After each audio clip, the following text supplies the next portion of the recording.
Bonjour à tous, bienvenue sur le numérique. Aujourd'hui, on va parler du Motorola Razr 5G. Alors, on va pas vous faire un récapitulatif du test, vous pouvez le retrouver ce week-end sur le numérique. On va surtout vous parler de qu'est-ce que ça fait de posséder un smartphone qui peut faire ça.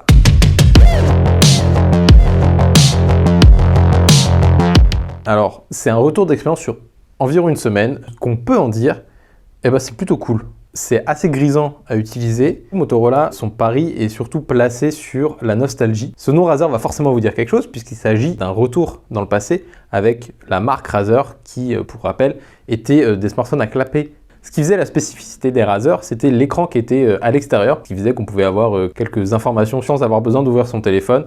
Et c'est exactement la même chose avec ce Razr. Donc là, on a un écran OLED de 2,7 pouces qui permet plein de petites actions rapides. Par exemple, si je fais un swipe vers la gauche, j'accède à un petit menu où on voit qu'il y a quelques applications. Là, par exemple, je peux visionner une vidéo sur YouTube, écrire des messages, puisqu'on a un petit clavier qui apparaît ici. On a la même chose de disponible avec l'appareil photo. On a juste à appuyer, ou alors on peut juste faire un swipe vers la droite pour activer l'appareil photo. Pareil, on peut lancer Twitter. C'est responsive, mais c'est pas adapté. C'est pour ça qu'on préférera ouvrir le smartphone. Comme vous avez pu le voir, j'ai ouvert le smartphone avec une facilité déconcertante. C'est possible grâce à la charnière. Celle de Motorola est très intéressante puisque, comme on peut le voir, une fois plié, le smartphone est parfaitement plat et il n'y a rien qui passe. C'est assez impressionnant et en fait tout ça repose sur le mécanisme qui est à l'intérieur. Mais il y a quelques limites qu'on a déjà soulevées dans un papier. C'est pas la fragilité, mais en tout cas, on a remarqué déjà que l'écran grinçait quand on ouvrait le téléphone. Je sais pas si on va l'entendre, mais voilà. Ce qu'on peut soulever aussi au niveau de l'écran, mais ce qui est aussi inhérent à sa conception, c'est le fait que l'écran se soulève au-dessus de la charnière. C'est quelque chose qu'on tient à souligner puisque le smartphone vaut quand même 1 599 €. Et à ce prix-là, on s'attend vraiment d'avoir quelque chose de parfait. C'est la même chose au niveau des bordures. On sent qu'il y a un espèce d'espace entre la bordure et l'écran. Ce Motorola Razr 5G vaut 1 599 €.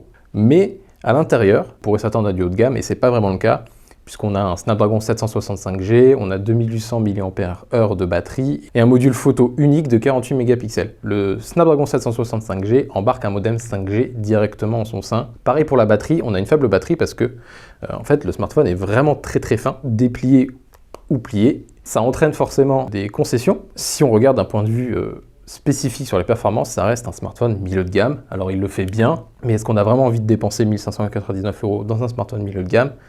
Rien n'est moins sûr. Et donc on fait appel à un public aisé, adepte des nouvelles technologies, très peu regardant au niveau des performances et qui souhaite vraiment un produit de luxe, un produit stylé, parce que il faut quand même le reconnaître, posséder un Motorola Razr en 2020 qui plus est pliant, il n'y a pas plus stylé.